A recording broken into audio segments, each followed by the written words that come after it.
Frederictonians enjoyed local music, food, and presentations while celebrating International Women's Day. It was the first event put on by FEAST, or Female Empowerment and Access to Service Topics. It was held last week at the Charlotte Street Arts Centre. First of all, we have to say some thank yous. Well, we have to say Happy International Women's Day. Krista Steves was one of the event planners. I am the lead co-chair for the Fredericton Regional Resource Network, and we are the lead organization for the creation of this event. 10 different organizations had representatives and information booths at FEAST. The event revolved around presentations dedicated to raising awareness about women's services. One presentation focused on keeping seniors active.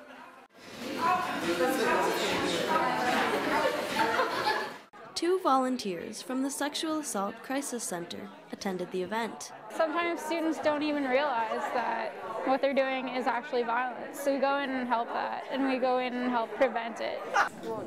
One of the rooms was set up with tables of professional clothes, accessories, shoes, and more. It was all donated and there for women and girls to take. The event was of no cost, but donations were accepted at the door. Proceeds will go towards a public service announcement. It will focus on programs and awareness of boys subject to family violence. I would like to see many more programs available for boys, especially who've grown up in violent homes, because they're our next perpetrators in training. This painting is the logo for the Fredericton Women in Transition House, where Diane Power has been the executive director for the last 4 years.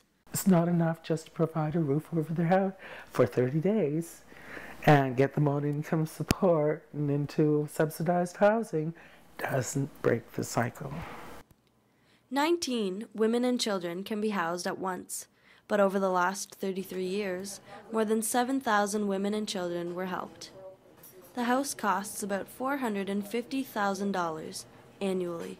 Social service provides 70% of the cost, but the rest is fundraised or donated. Power says knowing people care and support the house makes her feel good.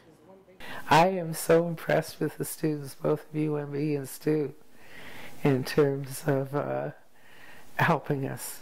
I don't know if you're familiar with the Neville Jones bid push that happens every year, but it's a major source of funding for us.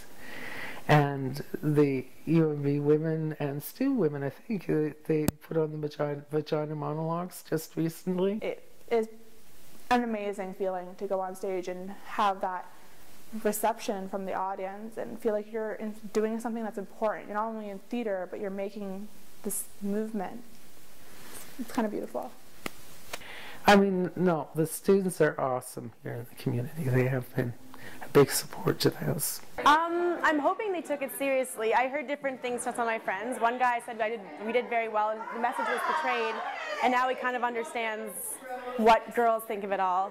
And I heard someone apparently was crying, and I just hope that something was touched within some people. Back at the transition house, Power goes through the grocery list. She says her job is rewarding, but hard, because she feels like more could be done to stop the violence.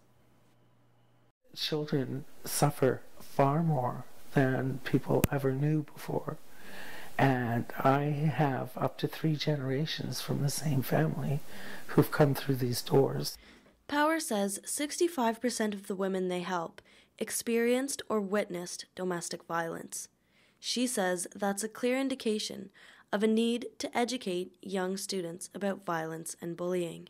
Well, you have to look at how bullies are created. And I bet you 9 times out of 10 they've come out of domestic violence in their own household. So this isn't rocket science. Children do what they see. The Transition House for Women provides shelter, childcare, and food, and a staff member is always at the house to offer emotional support. The Fredericton Women in Transition House and other local organizations are dedicated to empowering, educating, and helping abused women. Some within those organizations say there aren't enough programs for boys and men. They believe that empowering women only targets half the problem, that until men receive the necessary help, the cycle will not be stopped. For Stu Journalism, I'm Shannon Mooney.